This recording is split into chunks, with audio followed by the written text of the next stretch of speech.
સત્તાના ગલિયારાઓમાં જેમના માટે રાજકારણ વારસામાં મળ્યું હતું, તેમણે તેને જવાબદારીમાં ફેરવ્યું.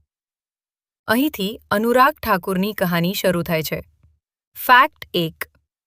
24 ઓક્ટોબર 1984ના રોજ હિમાચલ પ્રદેશના હમીરપુરમાં જન્મેલા અનુરાગ ઠાકુર પૂર્વ મુખ્યમંત્રી પ્રેમ કુમાર ધૂમલના પુત્ર છે. પરંતુ બાળપણથી જ તેમને પોતાની ઓળખ પોતાના કામથી બનાવવાની શીખ મળી. ફેક્ટ 2.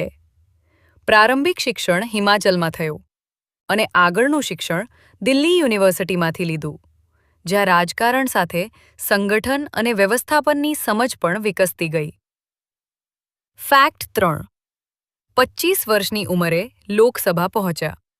2020માં તેમણે વિવાદાસ્પદ નારા આપ્યા હતા, જેના કારણે તેમના સામે કેસ પણ થયો હતો.